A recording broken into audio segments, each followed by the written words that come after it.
Alright, ladies and gentlemen, hello and welcome back to another Hero House Reviews. Today we're looking at the Power Rangers Lightning Collection's Deluxe King Sphinx.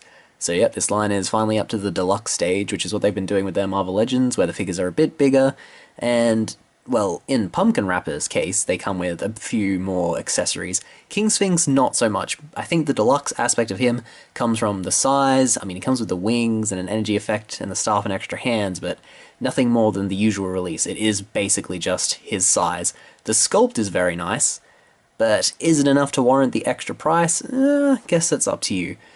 The size is a point of contention for a lot of people. I mean, he is not show accurate in how tall he should be. I mean, let's get him next to Jason here.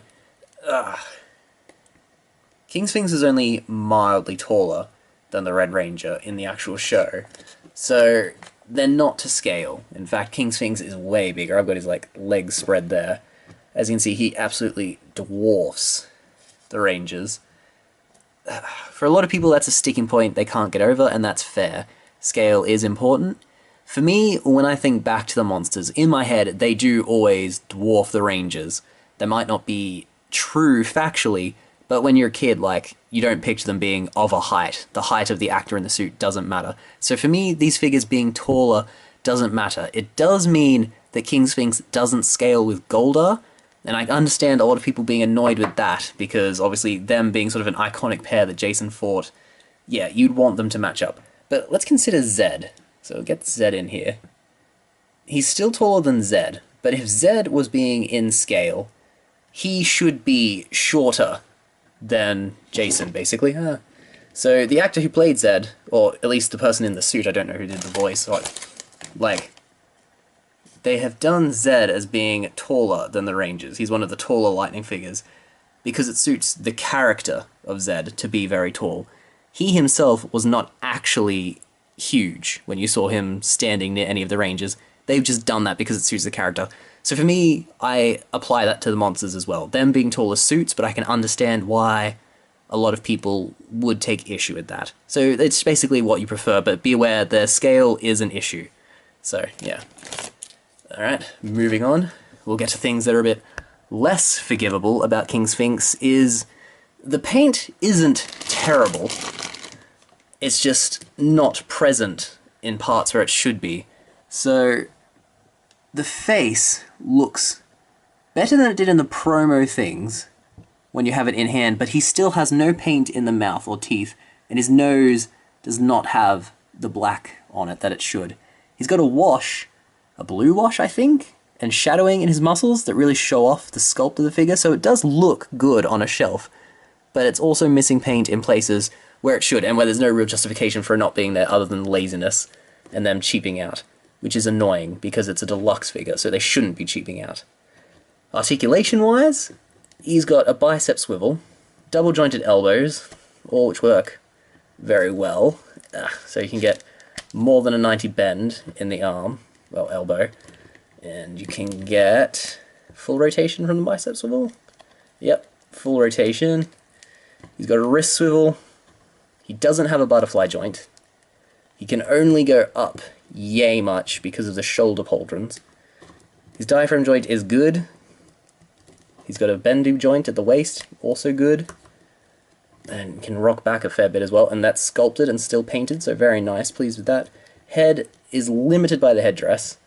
It's a ball joint that does move. Wings you plug into the back, so you can get some good flappability out of them. Go up and down a little, but not too much. Oh no, that hasn't broken, just popped out. It doesn't go in super deep. That's what she said. The tail is on a ball joint, I think. So yeah, it goes from side to side, up, down. Thigh swivel. Legs can split. This is made of soft plastic, so it's good. Comes forward, not really hampered by his Roby thing at all. Knee, double jointed. Ugh, good. Way more than 90 bend. Foot goes down yay much, comes up less so, but as always with the Lightning collection, you can trust on that foot pivot. No shin swivel, sadly, but again, foot pivot is good enough and thigh swivel is good enough that you can get his legs however you want, basically. So articulation-wise, considering the sculpt and stuff, I think they've done an excellent job. Paint-wise, they've lazed out. Accessories-wise, he's got the staff. They consider the wings an accessory probably, but they're not accessories. They're an essential part of the character, so not going to include them. Energy effect, extra hands. So accessories are lacking. We needed sort of like a wind blowing away effect for me to give this the full marks. And basically, I like it. I've known, like, there's a lot of controversy around this figure, but I think at its core, it's still good. It's still a lot of fun, which for me is Power Rangers. But it's not perfect. The lack of paint is bad, and more accessories is necessary, especially to justify the price. Size, be aware of it, but it's not an issue for me, personally. So yeah, I'm gonna give this bad boy... the paint is sloppy, but there is all that shading. I think 4 out of 5.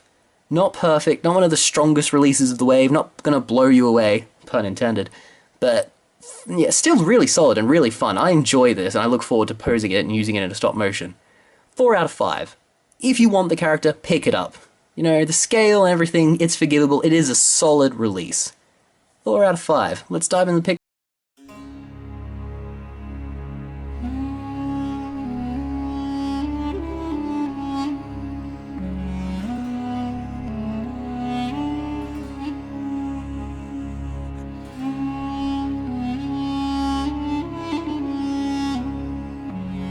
The Power Rangers Lightning Collection's King Sphinx. I like him. Like I said, 4 out of 5. He's got hieroglyphics carved into his shoulder pauldrons. The sculpt is really, really good as far as I'm concerned. The articulation is quite good again for something as bulky as he is, but that's something the Lightning Collection has always done well, making their bulkier figures move well. It's just that face paint is the real drawback for me, and the lack of accessories, but it's mostly the paint. It's interesting with this line. I know a lot of people are souring on it, but for me, it's still strong. I still enjoy it. It's just they are doing lazy things. Like that Z putty looks fucking atrocious, which is disappointing. And I'm hoping that we get this sort of quality in terms of sculpt and articulation going forward, but that they start putting the effort in towards the painting, which is where I think they've been lackluster for most of the line's existence. But anyway, 4 out of 5, solid note. If you want to get this figure, get it. The size is not a huge thing. As you saw, I think he looks great fighting the Rangers. So yeah, nothing more to say really. 4 out of 5. I know they're going to be divisive, but I personally like it. Thank you for watching. If you want to see more, we have plenty of reviews that are updated very regularly. We've got Hero House, we've got the Wreckers, we've got figure fights. So yeah, lots of goodies to enjoy. Thank you for your time, and hopefully I'll see you again. All the best. Bye.